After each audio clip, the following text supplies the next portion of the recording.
Hey gang, welcome to my YouTube channel. It's still called Today. And it's based off of Hebrews 3:13, which says we need to encourage each other daily while it's still called Today.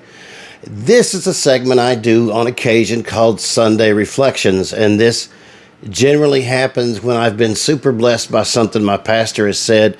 And today, one of my favorite people got to preach, and his name is Dr. Tom Constable. I'll leave a bio in the description field below about who he is, but let me clarify something. It's not his credentials that impress me near as much as his character. He is a kind and gentle man, very approachable, and eager to share what he has learned. And I think that we all need to be exemplifying those traits. But anyway, we were reading through 2 Samuel today. We were in chapter 6, and he was talking about doing the right thing the wrong way. And he talked about how Uzzah was walking with David and the 30,000 men as they were moving the Ark of the Covenant, and one of the oxen had stumbled, and Uzzah reached out to try to grab the ark to keep it from falling over, and was just dropped dead right there. And King David was pretty upset about that, as you can imagine. But the point that I took away was Uzzah was trying to do the right thing, but he was doing it the wrong way. In Exodus, there are detailed instructions about how that ark was to be built, transported, and handled. Very detailed instructions. Uzzah probably would have been better off if he would have just let it fall, because they could have picked it up. They had to put 2 big wooden rods through it so they could carry it. You know, I don't know how they could have done it, but I know that he didn't do it the way God had prescribed. And I got to thinking about how often in my own personal life I was trying to do the things the way I wanted to do them. And let me give you an example.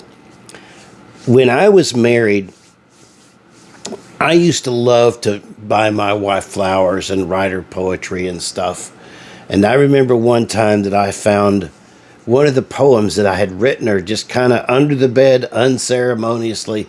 And I was deeply offended that it didn't touch her heart that way. And I was angry for quite some time, possibly years, that I was angry about that. And we read a book together. I ran across a book. I still have it today. It's called Love Language. It's by Gary S. Chapman, which is one everybody's heard of. But it wasn't until I read that book that I understand my wife, who is very task-oriented and always had something to do. I realized that the way she interpreted love to her was her love language was acts of service. So when I started making sure that, for example, when we both worked, and when she had to work late, if I had the kitchen clean and the laundry folded and was working on dinner when she got in the door, she was super grateful. I mean, that's less that she had to do. Not that that was her job. I mean, we both cooked and cleaned and did all that stuff. But when I took the time to minister to her in that fashion, she reciprocated to it. And it was a huge blessing to her when that happened. Prior to that, I have been doing all the right things, but I did it the wrong way. And when it comes to serving God, we want to serve God, and we want to do the things that we want to do for God instead of doing the things that He wants us to do. Now, how do we know what to do for God? I mean, how do we understand? Because there's no love language for God. How do we do that? This is how we do it. By spending time in His Word. The more time we spend studying, reading, meditating, and quite frankly, enjoying God's Word. This is no longer a chore for me. And this is coming from somebody who has to hold stuff up this close to read it. This is no longer a chore for me. This is a pleasure. This is a pleasure to read. But the more we spend time reading God's word, learning his character, learning what pleases him, the more we're going to do it. And we're going to be doing the right things for the right reasons. And things will turn around. People love to quote this psalm that God will give you the desires of your heart, but they always leave off the first part. You know what that first part is? It says to delight yourself in the Lord. Then he will give you the desires of your heart. When I was... good gravy. Pardon me. Being at 58, I've learned how to choke on my own spit. When I started understanding how Denise would respond to the things that I wanted to do to bless her and stop doing... Let me try that again. I apologize. Hang on just one second. I'm not re-recording this. It's too much work.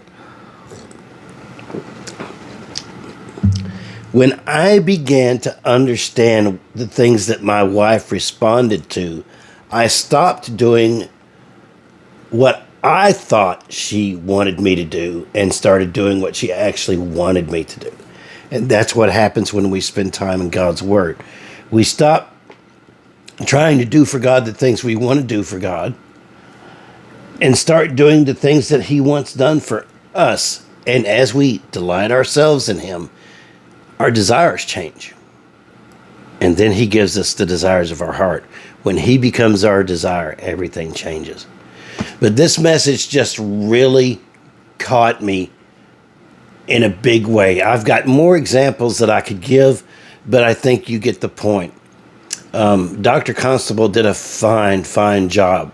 He goes on to talk about David dancing before the Lord and how his wife berated him. That's very interesting too. But this is the part that really caught my attention. And I hope it catches your attention. I hope that you enjoy this. And, you know, if you want to subscribe to my church's YouTube channel, Plano Bible Chapel, go ahead and do it. I'd appreciate it if you did, because I think this is a valuable part of our ministry.